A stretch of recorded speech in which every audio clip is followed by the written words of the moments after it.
शाहीन शाह अफरीदी बीती रात पीएसएल में इन भाई साहब ने एक बल्ला तोड़ने के बाद स्टंप्स भी खेल दिए। ना गुस्से में नहीं, इन्होंने ये गदर काटा अपनी बॉलिंग से। और ऐसा होने के बाद क्या होता है, ट्विटर पर ट्रेंड्स चलते हैं, लोग बहुत तारीफ करते हैं। शाहीन के साथ भी ऐसा हुआ, लेकिन इस तारीफ में बेचारे हमारे पड़ोसी थोड़ा नहीं ज्यादा इधर उधर निकल गए। तो चलिए साथ मिलकर इन्हें वापस लेकर आते हैं। नमस्ते, मैं गरिमा हूँ और आप देख रहे हैं स्पोर्ट्स टॉक। शुरू करेंगे सुर्खियों से। पहली सुर्खी, मेग लेनिंग की कप्तानी में विमेंस ऑस्ट्रेलियाई टीम टी20 वर्ल्ड कप 2023 की चैंपियन बन गई है। इस जीत के साथ लेनिंग सबसे ज्यादा 5 बार आईसीसी खिताब जीतने वाली कप्तान बन गई है। इस लिस्ट में नंबर 2 पर रिकी पॉन्टिंग है, उनके नाम 4 आईसीसी ट्रॉफीज है। नंबर 3 पर 3 ट्रॉफीज के साथ एमएस धोनी है। विमेंस ऑस्ट्रेलियन टीम का क्रिकेट में अलग ही दबदबा है। इस टीम ने 7 वनडे, 6 टी20 वर्ल्ड कप के साथ एक कॉमनवेल्थ गेम्स का गोल्ड मेडल भी जीता है। दूसरी सुर्खी, बुल्गारिया के सोफिया में 74वें Strandja memorial international boxing tournament में भारतीय बॉक्सर्स ने 8 मेडल अपने नाम किए।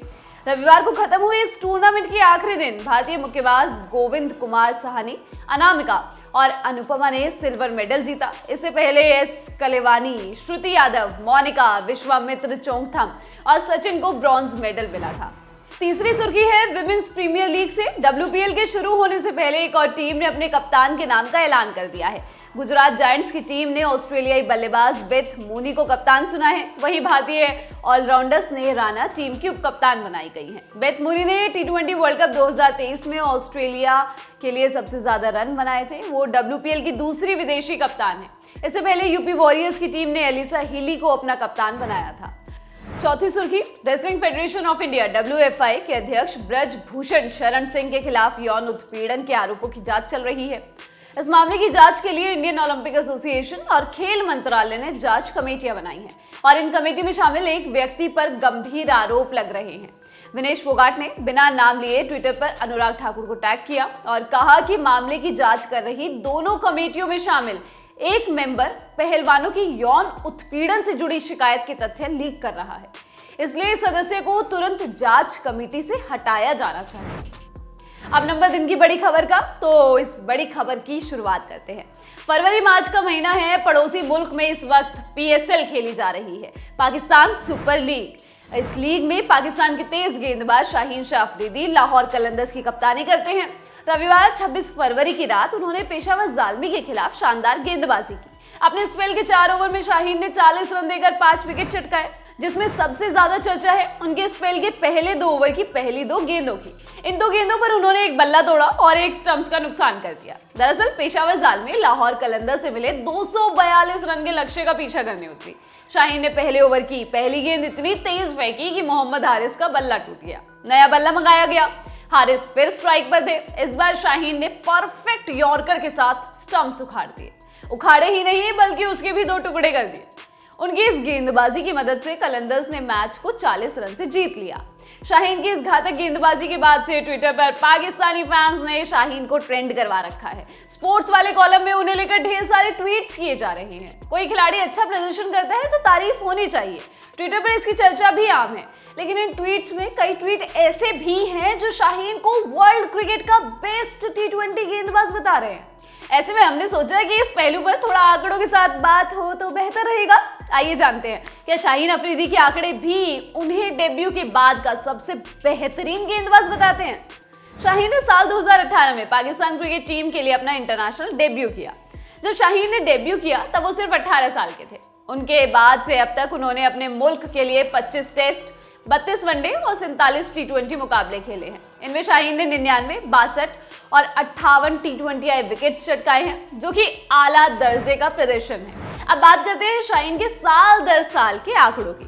वनडे क्रिकेट में शाहीन ने साल 2018 में करियर बेस्ट 17.91 की औसत से 6 मुकाबलों में 13 विकेट्स चटकाए।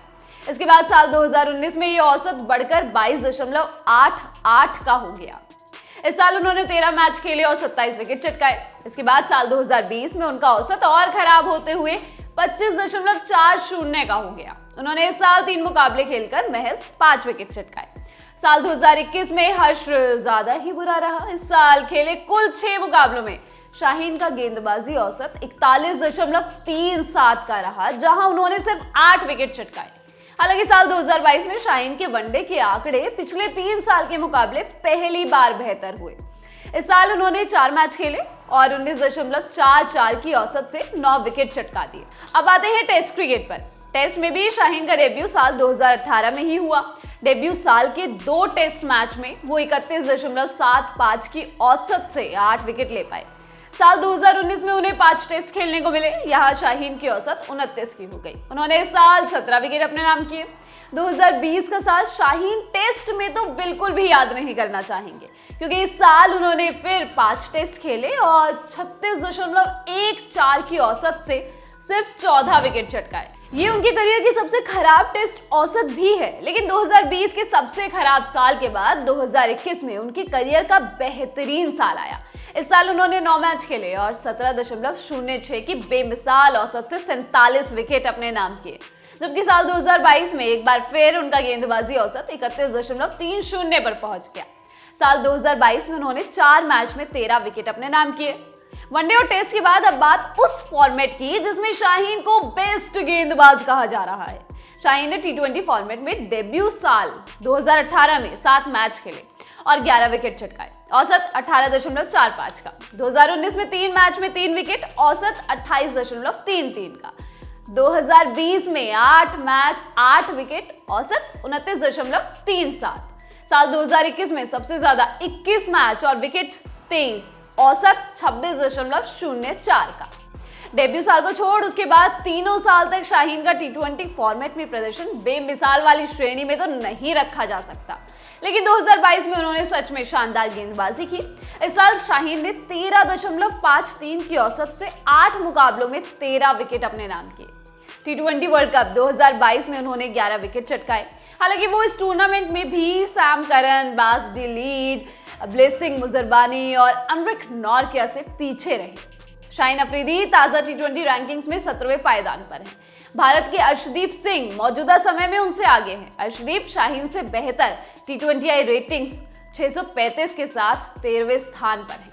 इतना ही नहीं, रैंकिंग में टॉप फास्ट बॉलर की बात की जाए तो ऑस्ट्रेलियाई पेसर जॉश हेजलवुड नंबर 4 पर मौजूद है। शाहीन डेब्यू के बाद से अब तक के ओवरऑल आंकड़ों में कभी नंबर 1 T20 गेंदबाज नहीं रहे। साल 2018 डेब्यू वाले साल उनकी बेस्ट T20 पोजीशन थी 72। साल 2019 में इंग्लैंड के खिलाफ T20 मैच के बाद शाहीन 47वीं रैंक पर पहुंचे। 2020 में शाहीन अब तक के अपने करियर की बेस्ट रैंकिंग 16वें स्थान पर पहुंच गए हैं। 2021 में वो पहली बार टॉप 10 वाली लिस्ट में पहुंच सके। इस साल वो अपने करियर की अब तक की सबसे बेस्ट रैंक 9 पर पहुंचे। 2022 में शाहीन 10वीं रैंक से आगे नहीं जा सके।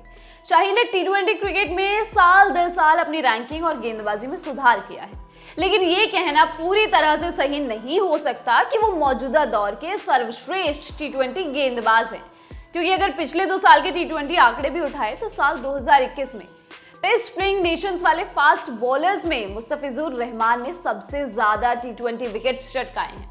2021 में फिज ने 28 T20 विकेट चटकाए हैं। वहीं टेस्ट प्लेइंग नेशंस में 2022 में भारत के भुवनेश्वर कुमार ने सबसे ज्यादा 37 विकेट चटकाए।